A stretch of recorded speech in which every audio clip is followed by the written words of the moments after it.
Mark போடும்போது ஒழுங்காக போடுவீங்க. ஆக எங்களுக்கெல்லாம் மார்க் போடும்போது இன்னும் 1 வருஷம் இருக்குது, இன்னும் 1 வருஷம் இருக்குது, எங்களுக்கு நல்ல மார்க் போடுவீங்களா போட மாட்டீங்களா? போடுவீங்க. பார்ப்போம் எப்படி என்ன செய்ய போறீங்கன்னு தெரியுமா பார்ப்போம்.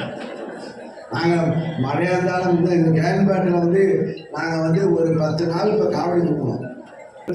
இங்கே வெள்ளத்தால் பாதிக்கப்பட்ட மக்களுக்கு நாங்கள் நேரடியாக களத்தில் நின்று பணியாற்றினோம். அதுக்கு நிரந்தர தீர்வு என்ற முடிவை நாங்கள் மாவட்ட ஆட்சியருக்கு எடுத்து நிரந்தர தீர்வுக்கு நாங்கள் நடவடிக்கை செய்ய இருக்கின்றோம்.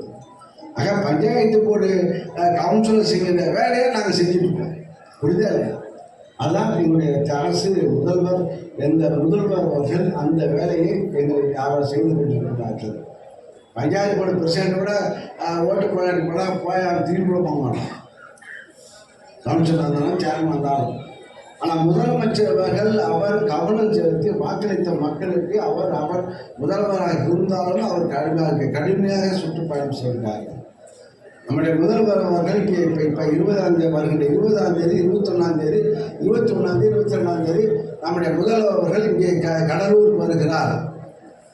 கிட்டத்தட்ட இப்போ வேறுபல நலத்திட்டங்களை வழங்க இருக்கின்றார்கள். ஆக இது போன்ற கோரிக்கைகளை நாங்கள் ஆய்வு செய்து அதோட பலனை வருகின்ற 21ஆம் தேதி கடலூர் மஞ்சக்குப்பம் மைதானத்தில் முதல்வர்கள் நலத்திட்டம் வழங்க வருகின்றார்கள். இந்த மாவட்டத்துக்கு தேவையான அனைத்து அடிப்படை வசதிகள் கட்டுமான பணிகளை துவக்கவும் முடிக்கவும் இங்கே வர இருக்கிறார்கள். ஆக நாங்கள் பத்திரிகை ஊடகத்துக்கு மட்டும் செய்தியாளர்கள்ல, மக்களுக்கு பயன்படுகின்ற மக்களுக்கு உழைக்கின்ற இங்கே தொழிலாளிகளாக தான் நாங்கள் வந்து கொண்டிருக்கின்றோம். முதலாளியாக இருந்து டிவிக்கு பேட்டி கொடுக்கின்றவர்கள் நாங்கள் அல்ல.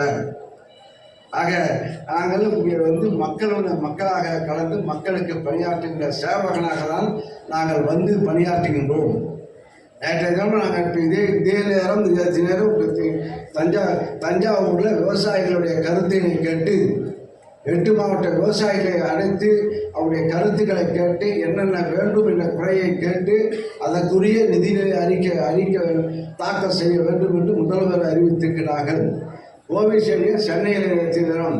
நேற்று முன்தினம் இங்கே தஞ்சாவூரில் இது போன்ற மக்களாக இப்போ 19ஆம் தேதி இப்போ தருமபுரிக்கு செல்ல இருக்கின்றார்.